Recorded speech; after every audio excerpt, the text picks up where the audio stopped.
tem muita gente que sofre de ansiedade e leva a vida normalmente como se isso fosse algo normal. Como psicólogo, qual é o conselho que você dá pro pessoal?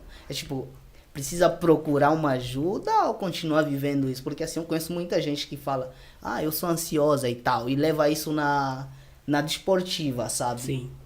É porque a ansiedade em si, ela tem a ansiedade leve, tem Uhum, a ansiedade moderada e tem a ansiedade grave, né? Que a grave já é aquela que traz os sintomas físicos, uhum, que é falta de ar, tremores, às vezes algumas alergias. É aquela que a pessoa sente quando acontece, às vezes ela está numa situação de muito estresse ali, talvez no trabalho ou em casa mesmo. E vem esses sintomas. Ela observa que está tendo uma crise ou que algo está acontecendo, porque a maioria das pessoas descobrem que tem uma crise de ansiedade porque sente ataque cardíaco, falta de ar, então elas associam com infarto, porque é semelhante.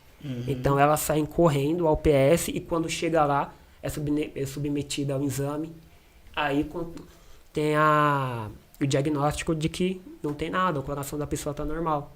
Então é quando eles indicam, é interessante que você procure um psicólogo, porque isso foi uma crise de ansiedade, seu coração está normal, Uhum. A pressão tá a ótima. pressão está ótima. Então é quando as pessoas vão olhando mais para a questão da ansiedade. Porque é um fato, a ansiedade leve, eu acredito que todo ser humano tem. Uhum. Aquela ansiedade leve. Que é uma certa dúvida, né? De como vai ser o futuro. Não tem como você não ter uma dúvida de como vai ser. Sim. Até porque você vai fazendo planejamento, você vai pensando. Que essa é uma ansiedade relativamente normal de se Normal, sentir. sim. Já moderada, você já começa a sentir uma insônia. Você já começa a sentir coisas diferentes. Algumas coisas você deixa de fazer por conta dessa ansiedade moderada, que já é interessante você ir olhando. E para todo mundo, né?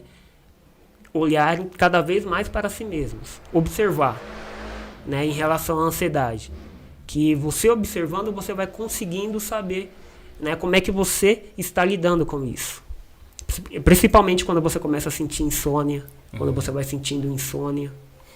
Como, como é que como é que a pessoa consegue identificar que está diante de princípios de ansiedade? Tem como a pessoa em si ela identificar que eu acho que eu não estou bem?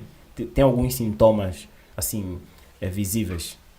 Sim, sim, porque o primeiro é insônia, né? A pessoa começa a não dormir. Dormir direito. Os pensamentos também, eles vêm muito forte em relação a isso. Uhum. Você tem uma determinada situação que vai acontecer, hoje é dia 3, dia 20 de julho. Cara. E você só começa a pensar nesse dia 20 de julho. E isso começa a atrapalhar a sua rotina. Sim. Você começa a não dormir. E você vai pensando tanto e você começa a sentir um medo. Que é muitas pessoas, às vezes, um dia antes, desmarca o que ela ia fazer no dia 21. Ou, aliás, no dia 20. Porque ela não conseguiu. Então é muito interessante que você observe como é que você está lidando com isso. Com esse dia 20 de julho. Como é que está sendo os seus pensamentos? Se você só pensa só naquilo. Tudo bem que tem algumas datas que são importantes que não tem como você só não pensar. Só que é diferente quando Você tem ansiedade? você pensa e você conduz de uma certa forma que isso não te traga questões. Que você não deixe de fazer nada no seu dia a dia. Que você não deixe de fazer, que isso não atrapalhe o seu trabalho. Entendeu? Entendi. Que você não deixe de ir para a academia, talvez, ou para a aula de judô. Entendeu?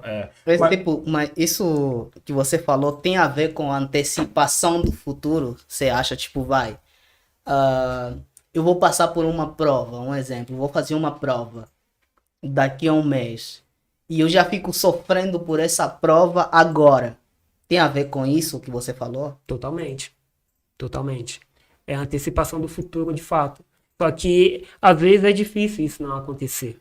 Né? Porque se você vai fazer uma prova que é muito importante ou algo do tipo, consequentemente você vai pensar. Porque é uma certa forma ali de você se planejar para esse dia.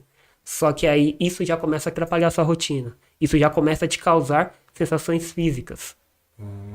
E Então, só para fechar esse ponto aí. Então, tipo assim, dependendo de como você lidar com essa situação, tá o erro nessa questão, né? Tipo, não, a gente pode pensar, olha, não, beleza, eu tenho uma prova daqui a um mês, preciso me preparar e tá pronto. Agora, se você ficar, tipo, preso nisso, ao ponto de atrapalhar sua rotina, aí você precisa de ajuda. Sim. Aí já é interessante que você já tenha um olhar diferenciado para isso. Porque você pode se preparar, você pode estudar e saber de cor a matéria. Só que você ainda fica com aquela dúvida.